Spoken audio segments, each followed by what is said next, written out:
पिछले दिनी मोदी साहब जदों यूएई ते कतर की यात्रा के दौरान गलीचियां ते तुर रहे सन। शानदार गलीचे विछे हुए सीगे। जिस वेले प्रधानमंत्री जी उन्हां गलीचियां ते ठुमक ठुमक तुर रहे सन तो उसे टाइम उसे वेले साडे किसानां दियां राहां च एडे एडे हाथ हाथ जिड्डे किल बीज दिते गए, किल ठोक दिते गए।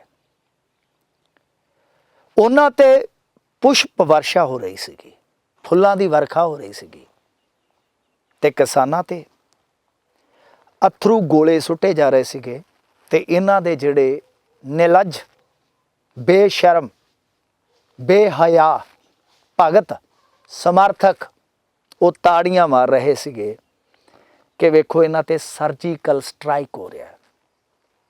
ये सारा कुछ बरोबर चल रहा सीगा। खैर किसानां दियां कुछ अपनियां मंगां ने, उन्हां मंगां ते बहुत वड्डी बहस हो सकती है। कुछ मंगां जायज़ हो सकदियां, कुछ नहीं। वो विषय आर्थिक तौर ते सोच विचार दा है, पर किसानां दे नाले वतीरा वो भी उस वेले जदों इन्हां ने MS स्वामीनाथन जी ते चौधरी चरण सिंह नूं भारत रत्न दे के एक सियासी लाहा खट्टण का यतन किया। स्वामीनाथन कमिशन दियां सिफारिशां लागू कराउण लई इन्हां दा एक लीडर हुंदा सी, वो झग्गा लाई फिरदा हुंदा सीगा। किसे टाइम बाद चो वजारत च भी आया ते फिर तुहानूं पता ही है ना, गुरदास मान ने एक बारी गीत गाया सीगा, पैर ते मुकर गया दो घुट पी के दारू। ये दारू तो बगैर ही मुकर जाते हैं। हुण उस बेशर्म व्यक्ति नूं स्वामीनाथन कमिशन दियां सिफारिशां लागू कराउण दा कोई चित चेता नहीं है। मोदी साहब खुद जदों गुजरात दे चीफ मिनिस्टर हुंदे सी जां प्रधानमंत्री दे दावेदार दे रूप दे विच,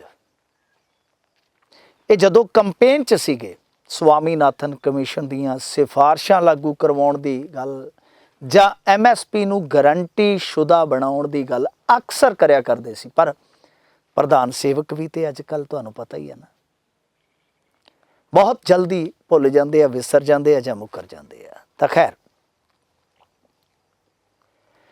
स्वामीनाथन कमिशन दियां सिफारिशां आखिर हैन की हैगियां की आ जिहदे ते इन्ना रौला पैंदा, जिहदे ते सियासत हुंदी है, जिहदे ते भारत रत्न भी दिता जांदा ते जिहदे ते किते ना किते टाला भी वट्टिया जांदा। असीं अगले कुछ मिनटां दे दौरान ये तुहानूं दस्सण दा यतन करांगे। वैसे आपां स्वामीनाथन कमिशन कह दिंदे आ, ये कौमी किसान कमिशन सीगा जिहदे विच 4 रिपोर्टां जिहड़ियां वो बनाईयां गईयां 2004 तो 6 दे दरम्यान, यानी मनमोहन सिंह सरकार वेले किसानां दे जो उस वेले कंसर्न सन, किसानां दे उत्थान वास्ते, उन्हां दी समृद्धि वास्ते, खुशहाली वास्ते एक कमिशन बनाया गया। क्योंकि उस टाइम भारत दे विच छड्डो पूरी दुनिया च मैनूं लगदा कि स्वामीनाथन जी वर्गा खेतीमार नहीं होएगा। उन्हां नूं ये सारी जिम्मेवारी सौंपी गई। तो उन्होंने 4 पड़ावां च ये जड़ियां रिपोर्टां सौंपियां सी। फाइनल रिपोर्ट आई सीगी 2006 दे विच। इहदे विच बहुत सारियां सिफारिशां ने, तकरीबन ला लो कि 200 तो वध होणगियां। वो सारियां तो नहीं, पर असीं कुछ जड़ियां कुंजी सिफारिशां ने जिन्हां नूं की रैकमेंडेशनस आपां कह दिंदे आ, उन्हां ते असीं जरूर तुहाडी झात पवावांगे। खास तौर पर जे असीं किसानी तो ही शुरू करिए, किसानी लिए उन्होंने की कुछ किया। जिमें किसान खुदकुशियां रोकण वास्ते उन्होंने सुझाव दिते, क्योंकि उस वेले तक किसान खुदकुशियां एक कौमी मुद्दा बन चुका सीगा। ये खुदकुशियां उदों तक एक कौमी मुद्दा हो गया सी, किसानां दियां जो खुदकुशियां हो रही सन। ਤਾਂ ਉਹਨਾਂ ਨੇ ਕਿਹਾ ਕਿ ਪਹੁੰਚਯੋਗ ਸਿਹਤ ਬੀਮਾ ਨੀਤੀ ਲਾਗੂ ਕਰਨਾ ਤੇ ਖੁਦਕੁਸ਼ੀ ਪ੍ਰਭਾਵਿਤ ਖੇਤਰਾਂ ਵਿੱਚ ਇਸ ਨੂੰ ਵਿਸ਼ੇਸ਼ ਤੌਰ ਤੇ ਲਾਗੂ ਕਰਨਾ। ਪਹਿਲਾ ਮਤਲਬ ਸਿਹਤ ਬੀਮਾ, ਕਿਸਾਨਾਂ ਦਾ ਹੈਲਥ ਇੰਸ਼ੋਰੈਂਸ ਜ਼ਰੂਰੀ ਕਰਨਾ ਚਾਹੀਦਾ ਹੈ, ਕਿਉਂਕਿ ਅੱਜ ਵੀ ਤੁਸੀਂ ਦੇਖੋਗੇ ਇੱਕ ਸਧਾਰਨ ਕਿਸਾਨ ਦਾ ਜਿਹੜਾ ਆਪਣਾ ਬਜਟ ਹੁੰਦਾ ਨਾ ਘਰ ਦਾ, ਉਹ ਜ਼ਿਆਦਾਤਰ ਸਿਹਤ ਤੇ ਸਿੱਖਿਆ ਦੋ ਥਾਵਾਂ 'ਤੇ ਹੀ ਚਲਾ ਜਾਂਦਾ ਵਿਚਾਰੇ ਦਾ। ਫਿਰ ਸੂਬਾਈ ਕਿਸਾਨ ਕਮਿਸ਼ਨ ਸਥਾਪਿਤ ਕਰਨਾ ਤੇ ਉਸ ਦੀਆਂ ਸਿਫਾਰਿਸ਼ਾਂ ਨੂੰ ਤੁਰੰਤ ਲਾਗੂ ਕਰਨਾ, ਮਤਲਬ ਕਿ ਸੂਬਾਈ ਕਿਸਾਨ ਕਮਿਸ਼ਨ ਕਿ ਹਰੇਕ ਸਟੇਟ ਦੇ ਵਿੱਚ ਇੱਕ ਕਿਸਾਨ ਕਮਿਸ਼ਨ ਹੋਵੇ। ਸਭ ਫਸਲਾਂ ਨੂੰ ਬੀਮਾ ਸਕੀਮ ਅਧੀਨ ਲਿਆਉਣਾ। ਬਲਾਕ ਦੀ ਥਾਂ ਪਿੰਡਾਂ ਨੂੰ ਇਕਾਈ ਮੰਨਣਾ। ਬਲਾਕ ਨਹੀਂ ਹੋਏਗਾ, ਪਿੰਡਾਂ ਨੂੰ ਇਕਾਈ ਮੰਨੋ। ਇਹ ਵੀ ਫਸਲੀ ਬੀਮਾ ਦੇ ਵਿੱਚ ਇਹਨਾਂ ਦੀ ਇੱਕ ਝੋਲ ਹੈ ਨਾ, ਇਹ ਬਲਾਕ ਨੂੰ ਇਕਾਈ ਮੰਨਦੇ ਆ। ਇੱਥੇ ਕਿਹਾ ਗਿਆ ਸੀਗਾ ਕਿ ਕ੍ਰੌਪ ਇੰਸ਼ੋਰੈਂਸ ਜਿਹੜੀ ਹੈ ਉਹ ਤਾਂ ਹੀ ਸਾਰਥਕ ਹੋ ਸਕਦੀ ਆ ਅਗਰ ਇਸ ਨੂੰ ਪਿੰਡ ਇਕਾਈ ਦੇ ਤੌਰ ਤੇ ਲਿਆਉਂਗੇ, ਪਰ ਮੇਰਾ ਮੰਨਣਾ ਕਿ ਏਕੜ ਇਕਾਈ ਹੋਣੀ ਚਾਹੀਦੀ ਹੈ। ਖੈਰ, ਸਹੀ ਕੀਮਤ ਦਿਵਾਉਣ ਲਈ ਮਾਰਕੀਟ ਇੰਟਰਵੈਂਸ਼ਨ ਸਕੀਮ ਜਿਹੜੀ ਹੈ ਉਹ ਲਿਆਂਦੀ ਜਾਵੇ, MIS। ਵੈਸੇ ਉਹ ਲਿਆਂਦੀ ਗਈ, ਪਰ ਪਿਛਲੇ ਦਿਨ ਹੀ ਮੋਦੀ ਸਰਕਾਰ ਨੇ ਉਹਦਾ ਭੋਗ ਪਾ ਦਿੱਤਾ ਸੀਗਾ। ਫਿਰ ਦੂਸਰਾ, ਕਿਸਾਨਾਂ ਨੂੰ ਮੁਕਾਬਲੇ ਯੋਗ ਬਣਾਉਣ ਲਈ ਉਹਨਾਂ ਨੇ ਇਹਦੇ 'ਚ ਸਿਫਾਰਿਸ਼ਾਂ ਕੀਤੀਆਂ ਸੀਗੀਆਂ। ਵਿਸ਼ੇਸ਼ ਵਸਤੂ ਆਧਾਰਿਤ ਕਿਸਾਨ ਸੰਗਠਨ ਬਣਾਉਣ ਨੂੰ ਉਤਸ਼ਾਹਿਤ ਕਰਨਾ। ਸਭ ਫਸਲਾਂ ਦਾ ਘੱਟੋ ਘੱਟ ਸਮਰਥਨ ਮੁੱਲ ਲਾਗੂ ਕਰਨਾ ਤੇ ਜਨਤਕ ਵੰਡ ਪ੍ਰਣਾਲੀ ਵਿੱਚ ਬਾਜਰਾ ਤੇ ਹੋਰ ਅਨਾਜ ਸ਼ਾਮਲ ਕਰਨਾ। ਘੱਟੋ ਘੱਟ ਸਮਰਥਨ ਮੁੱਲ ਉਤਪਾਦਨ ਲਾਗਤ ਵਿੱਚ 50% ਮੁਨਾਫਾ ਜੋੜ ਕੇ ਤੈਅ ਕਰਨਾ। ਅੱਜ ਇਹਦਾ ਰੌਲਾ ਪੈ ਰਿਹਾ ਕਿ C2 + 50%।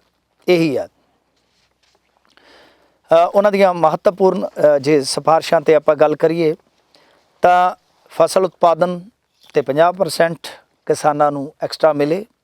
ਫਿਰ ਇਸ ਤੋਂ ਇਲਾਵਾ ਚੰਗੀ ਨਸਲ ਦੇ ਬੀਜ ਘੱਟ ਕੀਮਤਾਂ 'ਤੇ ਕਿਸਾਨਾਂ ਨੂੰ ਮੁਹੱਈਆ ਕਰਵਾਏ ਜਾਣ। ਮਹਿਲਾ ਕਿਸਾਨਾਂ ਲਈ ਕਿਸਾਨ ਕ੍ਰੈਡਿਟ ਕਾਰਡ ਜਾਰੀ ਕਰ ਦਿੱਤੇ ਜਾਣ। ਪਿੰਡਾਂ ਵਿੱਚ ਕਿਸਾਨਾਂ ਦੀ ਮਦਦ ਵਾਸਤੇ ਵਿਲੇਜ ਨੌਲੇਜ ਸੈਂਟਰ ਜਾਂ ਗਿਆਨ ਚੌਪਾਲ ਬਣਾਏ ਜਾਣ। ਕਿਸਾਨਾਂ ਲਈ ਖੇਤੀ ਜੋਖਮ ਫੰਡ ਬਣਾਇਆ ਜਾਵੇ ਤਾਂ ਕਿ ਕੁਦਰਤ ਕਰੋਪੀ ਦੇ ਆਉਣ 'ਤੇ ਕਿਸਾਨਾਂ ਨੂੰ ਇਮਦਾਦ ਮਿਲ ਸਕੇ। ਵਾਧੂ ਅਤੇ ਇਸਤੇਮਾਲ ਨਾ ਕੀਤੀ ਜਾ ਰਹੀ ਜ਼ਮੀਨ ਦੇ ਟੁਕੜਿਆਂ ਦੀ ਵੰਡ ਕੀਤੀ ਜਾਵੇ। ਖੇਤੀ ਵਾਲੀ ਜ਼ਮੀਨ ਅਤੇ ਜੰਗਲੀ ਜ਼ਮੀਨ ਨੂੰ ਗੈਰ ਖੇਤੀ ਉਦੇਸ਼ਾਂ ਲਈ ਬਹੁ ਮਾਲਕੀ ਘਰਾਣੇ ਨੂੰ ਨਾ ਦਿੱਤੀ ਜਾਵੇ। ਫਸਲੀ ਬੀਮਾ ਦੀ ਸੁਵਿਧਾ ਪੂਰੇ ਦੇਸ਼ ਵਿੱਚ ਹਰ ਫਸਲ ਲਈ ਲਾਜ਼ਮ ਹੋਵੇ। ਖੇਤੀ ਲਈ ਕਰਜ਼ੇ ਦੀ ਸੁਵਿਧਾ ਹਰ ਗਰੀਬ ਅਤੇ ਲੋੜਵੰਦ ਤੱਕ ਪਹੁੰਚੇ। ਸਰਕਾਰ ਦੀ ਮਦਦ ਲਈ ਕਿਸਾਨਾਂ ਨੂੰ ਦਿੱਤੇ ਜਾਣ ਵਾਲੇ ਕਰਜ਼ੇ ਦੇ ਜਿਹੜੇ ਵਿਆਜ ਹੁੰਦੇ ਆ ਉਹ ਸਿਰਫ 4% ਤੱਕ। ਇਹ ਬਹੁਤ ਇਸ ਵੇਲੇ ਕਹਿ ਲਈਏ ਕਿ ਬੜਾ ਚਰਚਿਤ ਮਾਮਲਾ ਬਣ ਸਕਦਾ ਹੈ ਕਿ ਜੋ ਆਪਾਂ ਦੇਖਦੇ ਹਾਂ ਸ਼ਾਹੂਕਾਰਾਂ ਤੋਂ ਕਰਜ਼ੇ ਲੈਂਦੇ, ਆੜ੍ਹਤੀਆਂ ਤੋਂ ਕਰਜ਼ੇ ਲੈਂਦੇ ਜਾਂ ਪ੍ਰਾਈਵੇਟ ਫਾਈਨੈਂਸਰ ਵੀ ਹੁਣ ਤੇ ਆ ਗਏ ਆ, ਉਹਨਾਂ ਦੀ ਵਿਆਜ ਦਰ ਬਹੁਤ ਜ਼ਿਆਦਾ ਹੁੰਦੀ। ਹਾਲਾਂਕਿ ਜਿਹੜੇ ਸਹਿਕਾਰੀ ਬੈਂਕ ਆ ਆਪਣੇ ਜਾਂ ਕੁਛ ਹੱਦ ਤੱਕ ਸਰਕਾਰੀ ਬੈਂਕ ਆ, ਇਹਨਾਂ ਨੂੰ ਵੀ ਕੀਤਾ ਗਿਆ, ਪਰ 4% ਵਾਲੀ ਕੈਪ ਕਿਤੇ ਨਹੀਂ ਮਿਲੇਗੀ ਤੁਹਾਨੂੰ ਜੇ ਸਹਿਕਾਰੀ ਬੈਂਕ ਛੱਡ ਦਿਓਗੇ ਤਾਂ ਸ਼ਾਇਦ। ਤਾਂ ਫਿਰ ਉੱਤੇ ਜਾ ਕੇ ਥੋੜ੍ਹੀ ਵੱਧਦੀ ਜਾਂਦੀ ਹੈ ਤੇ ਅੱਗੇ ਜਾ ਕੇ ਜੋ ਪ੍ਰਾਈਵੇਟ ਫਾਈਨੈਂਸਰ ਨੇ ਜਾਂ ਜਿਹੜੇ ਸ਼ਾਹੂਕਾਰਾ ਸਿਸਟਮ ਚਲਾਉਂਦੇ ਨੇ ਤਾਂ ਉਹ ਤਾਂ ਬਹੁਤ ਜ਼ਿਆਦਾ ਵਿਆਜ ਲੈਂਦੇ ਆ। ਕਰਜ਼ ਦੀ ਵਸੂਲੀ ਵਿੱਚ ਰਾਹਤ ਕੁਦਰਤੀ ਕਰੋਪੀ ਜਾਂ ਸੰਕਟ ਨਾਲ ਜੂਝ ਰਹੇ ਇਲਾਕਿਆਂ ਵਿੱਚ ਵਿਆਜ ਨਾਲ ਹਾਲਾਤ ਠੀਕ ਹੋਣ ਤੱਕ ਜਾਰੀ ਰਹੇ। ਮਤਲਬ ਇਹ ਥੋੜ੍ਹੀ ਜਿਹੀ ਟੈਕਨੀਕਲੀ ਕਹਿ ਲਓ ਕਿ ਲੱਥਿਆਂ 'ਚ ਗੜਬੜ ਹੋ ਜਾਂਦੀ ਹੈ। ਉਹਨਾਂ ਦੇ ਕਹਿਣ ਦਾ ਮਤਲਬ ਹੈ ਕਿ ਜੇ ਮੰਨ ਲਓ ਕਿਸੇ ਥਾਂ 'ਤੇ ਕੋਈ ਹੜ੍ਹ ਆ ਜਾਂਦਾ ਹੈ, ਕੋਈ ਸੋਕਾ ਪੈ ਜਾਂਦਾ ਹੈ, ਤਾਂ ਉਸ ਸੂਰਤ ਦੇ ਵਿੱਚ ਜਿਹੜੀ ਵਿਆਜ ਆ ਉਹ ਉਗਰਾਈ ਨਾ ਜਾਵੇ। ਲਗਾਤਾਰ ਕੁਦਰਤੀ ਕਰੋਪੀਆਂ ਦੇ ਰੂਪ ਵਿੱਚ ਕਿਸਾਨਾਂ ਨੂੰ ਮਦਦ ਪਹੁੰਚਾਉਣ ਲਈ ਇੱਕ ਐਗਰੀਕਲਚਰ ਰਿਸਕ ਫੰਡ ਦਾ ਗਠਨ ਕੀਤਾ ਜਾਵੇ, ਜਿਹਦੀ ਆਪਾਂ ਪਿੱਛੇ ਗੱਲ ਕੀਤੀ ਆ। ਫਸਲਾਂ ਦਾ ਸਹੀ ਮੁੱਲ ਅਤੇ ਸਮੇਂ ਸਿਰ ਪੈਸੇ ਮਿਲਣਾ ਛੋਟੇ ਕਿਸਾਨਾਂ ਦੀ ਮੁੱਢਲੀ ਲੋੜ ਹੈ। ਮਤਲਬ ਕਿ ਸਹੀ ਮੁੱਲ ਵੀ ਮਿਲੇ ਉਹਨਾਂ ਨੂੰ ਤੇ ਸਹੀ ਸਮੇਂ ਤੇ ਪੈਸੇ ਅਦਾ ਹੋ ਜਾਣ, ਇਹ ਵੀ ਜ਼ਰੂਰੀ ਹੈ। ਵਿਸ਼ਵ ਵਿਆਪੀ ਪਬਲਿਕ ਫੰਡ ਸਿਸਟਮ ਜਿਹੜਾ ਉਹ ਲਾਗੂ ਕੀਤਾ ਜਾਵੇ। ਛੋਟੇ ਅਤੇ ਮੱਧ ਦਰਮਿਆਨੇ ਕਿਸਾਨਾਂ ਦੀ ਚੰਗੀ ਨਸਲ ਦੀ ਫਸਲ ਉਤਪਾਦਨ ਅਤੇ ਫਸਲ ਤੋਂ ਵੱਧ ਮੁਨਾਫਾ ਕਿਵੇਂ ਕਮਾਇਆ ਜਾਵੇ, ਇਸ ਲਈ ਮਦਦ ਕਰਨੀ ਚਾਹੀਦੀ ਹੈ। ਮਤਲਬ ਉਹਨਾਂ ਨੂੰ ਤੁਸੀਂ ਨੌਲੇਜ ਵੀ ਦੇਵੋ, ਵਧੀਆ ਨਸਲ ਦੇ ਉਹਨਾਂ ਨੂੰ ਬੀਜ ਵੀ ਦਿਓ, ਕੀਟਨਾਸ਼ਕ ਇਤਿਆਦਿਕ ਕਿਵੇਂ ਉਹਨਾਂ ਨੇ ਛਿੜਕਣੇ ਆ, ਰੇਹ ਸਪਰੇ ਯਾਨੀ ਕਿੱਦਾਂ ਪਾਉਣੀ ਕਰਨੀ ਆ, ਉਹ ਸਾਰੀ ਜਾਣਕਾਰੀ ਵੀ ਉਹਨਾਂ ਤੱਕ ਪਹੁੰਚਣੀ ਚਾਹੀਦੀ ਹੈ। ਬਜ਼ੁਰਗ ਕਿਸਾਨਾਂ ਨੂੰ ਸਮਾਜਿਕ ਸੁਰੱਖਿਆ ਤੇ ਸਿਹਤ ਬੀਮਾ ਮੁਹੱਈਆ ਕਰਾਇਆ ਜਾਵੇ। ਆਹੀ ਕਿਸਾਨਾਂ ਦੀ ਹੁਣ ਮੰਗ ਆ ਕਿ 60 ਸਾਲ ਤੋਂ ਜਿਹੜੇ ਉਮਰ ਦਰਾਜ਼ ਹੋ ਜਾਂਦੇ ਨੇ ਉਹਨਾਂ ਕਿਸਾਨਾਂ ਨੂੰ, ਮਜ਼ਦੂਰਾਂ ਨੂੰ ਸੋਸ਼ਲ ਸਿਕਿਉਰਿਟੀ, ਇਹਦੇ 'ਚ ਕੋਈ ਪੈਨਸ਼ਨ ਸ਼ਬਦ ਇਸਤੇਮਾਲ ਨਹੀਂ ਕੀਤਾ ਗਿਆ, ਸੋਸ਼ਲ ਸਿਕਿਉਰਿਟੀ ਤੇ ਹੈਲਥ ਇੰਸ਼ੋਰੈਂਸ ਜ਼ਰੂਰੀ ਕੀਤੀ ਜਾਵੇ। ਜਿਨ੍ਹਾਂ ਇਲਾਕਿਆਂ 'ਚ ਜ਼ਿਆਦਾ ਖੁਦਕੁਸ਼ੀਆਂ ਹੋਣ ਉੱਥੇ ਨੈਸ਼ਨਲ ਰੂਰਲ ਹੈਲਥ ਮਿਸ਼ਨ ਨੂੰ ਵਧਾਇਆ ਜਾਵੇ, ਯਾਨੀ ਜੋ ਸਿਹਤ ਨਾਲ ਜੁੜੀਆਂ ਸਮੱਸਿਆਵਾਂ ਨੇ ਉਹ ਜ਼ਰੂਰ ਉੱਥੇ ਵਧਾਈਆਂ ਜਾਣ। 28% ਭਾਰਤੀ ਗਰੀਬ ਪਰਿਵਾਰ ਜਿਹੜੇ ਆ ਉਹ ਗਰੀਬੀ ਰੇਖਾ ਤੋਂ ਹੇਠਾਂ ਆਉਂਦੇ ਆ। ਅਜਿਹੇ ਲੋਕਾਂ ਲਈ ਖਾਦ ਸੁਰੱਖਿਆ ਦਾ ਇੰਤਜ਼ਾਮ ਕਰਨ ਦੀ ਸਿਫਾਰਿਸ਼ ਕਮਿਸ਼ਨ ਨੇ ਕੀਤੀ ਸੀ ਉਸ ਵੇਲੇ। ਇਹ ਤਾਂ ਵੈਸੇ ਤੁਹਾਨੂੰ ਪਤਾ ਹੀ ਹੈ ਕਿ ਹੁਣ ਜਨਤਕ ਵੰਡ ਪ੍ਰਣਾਲੀ ਦੇ ਤਹਿਤ 80 ਕਰੋੜ ਲੋਕਾਂ ਨੂੰ ਰਾਸ਼ਨ ਦਿੱਤਾ ਜਾਂਦਾ ਹੈ, ਨਾਗਰਿਕਾਂ ਨੂੰ, ਪਰ ਇੰਨਾ ਨਹੀਂ, ਉਹ 5-5 ਕਿਲੋ 10-10 ਕਿਲੋ ਰਾਸ਼ਨ ਹੈ। ਤੁਹਾਨੂੰ ਪਤਾ ਹੀ ਹੈ ਜਿਹਦੇ ਟੱਬਰ ਦੇ 5 ਜੀ ਆ, 5-10 ਕਿਲੋ ਨਾਲ ਕੀ ਬਣਦਾ ਹੈ। ਖੈਰ, ਭੂਮੀ ਸੁਧਾਰ ਵਾਸਤੇ ਜੋ ਗੱਲਾਂ ਉਹਨਾਂ ਨੇ ਕਹੀਆਂ, ਮੈਂ ਥੋੜ੍ਹਾ ਜਾਂਦਾ ਉਹਦੇ 'ਤੇ ਵੀ ਝਾਤ ਪਵਾ ਦੇਵਾਂ ਤੁਹਾਨੂੰ। ਇਹਨਾਂ ਨੇ ਗੱਲ ਕਹੀ ਹੈ, ਹੁਣ ਸਾਰੇ ਜਿਹੜੇ ਕਿਸਾਨ ਹੈ ਨਾ ਇੱਕੋ ਆਵਾਜ਼ ਦੇ ਵਿੱਚ ਇਸ ਗੱਲ 'ਤੇ ਸਹਿਮਤ ਹੈ ਕਿ ਸਿਫਾਰਿਸ਼ਾਂ ਲਾਗੂ ਕਰਾਓ। ਹਾਲਾਂਕਿ ਸਰਕਾਰ ਦਾਅਵਾ ਕਰਦੀ ਹੈ ਕਿ 200 ਸਿਫਾਰਿਸ਼ਾਂ ਦੇ ਵਿੱਚੋਂ ਤਕਰੀਬਨ 175 ਸ਼ਾਇਦ ਪੂਰੀਆਂ ਕਰ ਦਿੱਤੀਆਂ ਗਈਆਂ ਸਨ। ਕਾਂਗਰਸ ਨੇ ਵੀ ਇਹ ਦਾਅਵਾ ਕੀਤਾ ਪਿਛਲੇ ਦਿਨੀ, ਪਰ ਜਿੱਥੇ ਜਾ ਕੇ ਗਰਾਰੀ ਫਸਦੀ ਹੈ ਨਾ, ਕਿਸਾਨ ਵੀ ਕਹਿ ਦਿੰਦੇ ਕਿ ਸਾਰੀਆਂ ਲਾਗੂ ਕਰੋ, ਤਾਂ ਜਿਹੜੇ ਤਗੜੇ ਕਿਸਾਨ ਆ ਨਾ ਉਹ ਇਹਦੇ 'ਚ ਰਗੜੇ ਜਾਣਗੇ। ਇਹ ਵੀ ਸਾਫ਼ ਆ, ਕਿਉਂਕਿ ਉੱਥੇ ਦਰਜ ਕਰਦੇ ਨੇ ਭੂਮੀ ਸੁਧਾਰ ਵਾਲੇ ਚੈਪਟਰ 'ਚ ਉਹ ਕਿ ਲੈਂਡ ਸੀਲਿੰਗ ਤੋਂ ਵਾਧੂ ਅਤੇ ਫਾਲਤੂ ਜ਼ਮੀਨ ਬੇਜ਼ਮੀਨਿਆਂ ਜਾਂ ਘੱਟ ਜ਼ਮੀਨ ਵਾਲਿਆਂ ਵਿੱਚ ਵੰਡ ਦਿਓ। ਮਸਲਨ ਮੈਂ ਜਿਸ ਖੇਤ ਦੇ ਵਿੱਚ ਬੈਠਾ ਵਾਂ, ਜੇ ਉਸ ਜ਼ਿਮੀਂਦਾਰ ਦਾ ਜਾਂ ਫਰਜ਼ ਕਰੋ ਮੈਂ ਮਾਲਕੀਅਤ ਰੱਖਦਾ ਤਾਂ ਮੇਰਾ ਖੇਤ 50 ਕਿੱਲਿਆਂ ਦਾ ਇਕੱਲੇ ਦਾ, ਤਾਂ ਲੈਂਡ ਸੀਲਿੰਗ ਐਕਟ ਦੇ ਵਿੱਚ ਇਹ ਆ ਜਾਏਗਾ ਕਿ ਮਸਲਨ ਜਿਵੇਂ ਆਪਣੇ ਇੱਥੇ ਮੈਕਸਿਮਮ ਸ਼ਾਇਦ 18 ਦੀ ਸੀਲਿੰਗ ਆ, ਤਾਂ ਉਹ ਜਿਹੜੀ 32 ਕਿੱਲੇ ਉਤਲੀ ਜ਼ਮੀਨ ਆ ਕਿ ਉਹ ਜਿਹੜੇ ਭੂਮੀਹੀਨ ਲੋਕ ਆ ਜਿਨ੍ਹਾਂ ਦੇ ਕੋਲ ਜ਼ਮੀਨ ਨਹੀਂ ਆ ਉਹਨਾਂ 'ਚ ਵੰਡ ਦਿਓ। ਇੱਥੇ ਆ ਕੇ ਪੇਚ ਫਸੇਗਾ, ਕਿਉਂਕਿ ਜਿਹੜੇ ਲੀਡਰ ਆ ਉਹ ਤੇ ਬਹੁਤ ਵੱਡੇ ਜ਼ਿਮੀਂਦਾਰ ਨੇ ਕਈ। ਤੇ ਤੁਹਾਨੂੰ ਯਾਦ ਹੋਣਾ ਚੰਨੀ ਸਰਕਾਰ ਵੇਲੇ ਇੱਕ ਚਿੱਠੀ ਨਿਕਲ ਆਈ ਸੀ ਤੇ ਕਿੰਨਾ ਰੌਲਾ ਪੈ ਗਿਆ ਸੀ, ਕਿਉਂਕਿ ਪੋਲੀਟੀਸ਼ੀਅਨ ਨੇ ਰੌਲਾ ਪਾ ਲਿਆ ਸੀਗਾ। ਖੈਰ, ਫਿਰ ਖੇਤੀਬਾੜੀ ਲਈ ਪ੍ਰਮੁੱਖ ਜ਼ਮੀਨ ਅਤੇ ਜੰਗਲ ਨੂੰ ਗੈਰ ਖੇਤੀ ਧੰਦਿਆਂ ਲਈ ਵਰਤਣ ਵਾਲੇ ਕਾਰਪੋਰੇਟ ਤੋਂ ਬਚਾ ਕੇ ਰੱਖਿਆ ਜਾਵੇ। ਇਹ ਵੀ ਨਹੀਂ ਕਰ ਸਕਣਗੇ ਮੋਦੀ ਹੋਰੀ, ਕਿਉਂਕਿ ਕਾਰਪੋਰੇਟ ਦੀ ਤੇ ਕਠਪੁਤਲੀ ਨੇ। ਇਹ ਕਿੱਦਾਂ ਜਿਹੜੀ ਜੰਗਲ ਵਾਲੀ ਜ਼ਮੀਨ ਆ ਜਾਂ ਕਹਿ ਲਓ ਕਿ ਜਿਹੜੀ ਸਾਡੀ ਉਪਜਾਊ ਜ਼ਮੀਨ ਆ ਉਹਨੂੰ ਕਿਵੇਂ ਬਚਾਉਣਗੇ ਕਾਰਪੋਰੇਟ ਤੋਂ? ਇੱਥੇ ਕਾਰਪੋਰੇਟ ਦੀ ਝੋਲੀ 'ਚ ਪਾਉਣ ਲਈ ਵੱਖ-ਵੱਖ ਵਿਉਂਤਾਂ ਘੜਦੇ ਰਹਿੰਦੇ ਆ।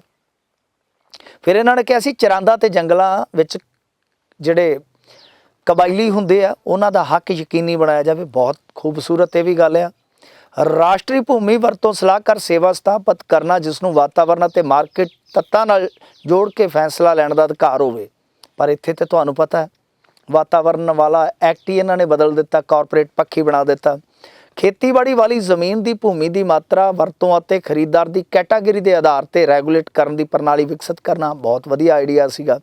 ਤਾਂ ਇਹ ਇਹਨਾਂ ਦਾ ਕਿਤੇ ਨਾ ਕਿਤੇ ਕਹਿ ਲਓ ਕਿ ਵਿਜ਼ਨ ਸੀ। ਬਹੁਤ ਵਧੀਆ ਵਿਜ਼ਡਮ ਵਾਲੇ ਬੰਦੇ ਸਨ ਯਾਰ, ਕਿ ਦੇਖੋ ਭੂਮੀ ਸੁਧਾਰ 'ਚ ਵੀ ਉਹਨਾਂ ਨੇ ਬੜੇ ਖੂਬਸੂਰਤ ਨੁਕਤੇ ਸੁਝਾਏ ਆ। ਹੁਣ ਜੇ ਫੂਡ ਸਿਕਿਉਰਿਟੀ ਦੀ ਗੱਲ ਕਰੀਏ ਜਾਂਦੇ ਜਾਂਦੇ, ਤਾਂ ਉਹਦੇ ਵਿੱਚ ਵੀ ਇਹਨਾਂ ਨੇ ਕਿਹਾ ਕਿ ਸਰਵ ਵਿਆਪਕ ਜਨਤਕ ਵੰਡ ਪ੍ਰਣਾਲੀ ਲਾਗੂ ਕਰਨਾ, ਇਸ ਲਈ ਕੁੱਲ ਘਰੇਲੂ ਪੈਦਾਵਾਰ ਦੀ 1% ਸਬਸਿਡੀ ਚਾਹੀਦੀ ਆ। ਮਤਲਬ ਕਿ ਜਿੰਨੀ ਕੁੱਲ ਘਰੇਲੂ ਪੈਦਾਵਾਰ ਹੈ ਉਹਦੀ 1% ਸਬਸਿਡੀ ਚਾਹੀਦੀ ਆ। ਵੈਸੇ ਇਹ ਵੀ ਲਾਗੂ ਹੋ ਗਈ ਹੈ, ਤੁਹਾਨੂੰ ਪਤਾ PDS ਚੱਲਦੀ ਹੈ ਜਿਹਦੀ ਆਪਾਂ ਅੱਗੇ ਗੱਲ ਕੀਤੀ ਆ। ਪੰਚਾਇਤਾਂ ਅਤੇ ਸਥਾਨਕ ਸੰਸਥਾਵਾਂ ਦੀ ਹਿੱਸੇਦਾਰੀ ਨਾਲ ਜੀਵਨ ਚੱਕਰ ਦੇ ਆਧਾਰ ਉੱਤੇ ਪੌਸ਼ਟਿਕਤਾ ਸਪੋਰਟ ਨੂੰ ਮੁੜ ਬਣਾਉਣਾ। ਸੋ ਇਹ ਬਹੁਤ ਸ਼ਾਨਦਾਰ ਗੱਲ ਹੈ ਇਹਨਾਂ ਦੀ। ਸੋ ਅਸੀਂ ਹੁਣ ਇਹਦੇ 'ਚ ਨੁਕਤਾ ਦਰ ਨੁਕਤਾ ਕੋਈ ਵਿਸ਼ਲੇਸ਼ਣ ਨਹੀਂ ਕਰ ਸਕਦੇ, ਸਮੇਂ ਦੀ ਆਪਣੀ ਇੱਕ ਹੱਦ ਆ ਸਾਡੇ ਦੀ।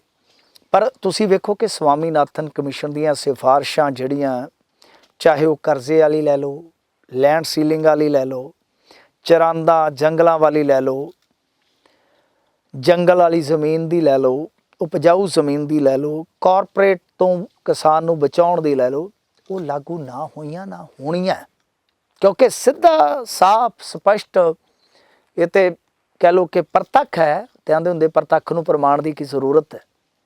ਕਿ ਇਹ ਸਰਕਾਰਾਂ ਕਾਰਪੋਰੇਟ ਦੇ ਰਿਮੋਟ ਤੇ ਚੱਲਣ ਵਾਲੇ ਟੀਵੀ ਬਣ ਜਾਂਦੀਆਂ ਨੇ। ਖੈਰ ਸਾਡਾ ਮੰਤਵ ਇਹੋ ਸੀ ਕਿ ਸਵਾਮੀਨਾਥਨ ਕਮਿਸ਼ਨ ਦੀਆਂ ਸਿਫਾਰਿਸ਼ਾਂ ਜਿਹਦੀ ਬਹੁਤ ਚਰਚਾ ਚੱਲ ਰਹੀ ਹੈ ਕਿ ਅਸੀਂ ਆਪਣੇ ਪੰਜਾਬੀਆਂ ਨੂੰ ਇਹ ਦੱਸੀਏ ਕਿ ਅਸਲ ਦੇ ਵਿੱਚ ਇਹਨਾਂ ਸਿਫਾਰਿਸ਼ਾਂ 'ਚ ਕੀ ਕੁਛ ਹੈ।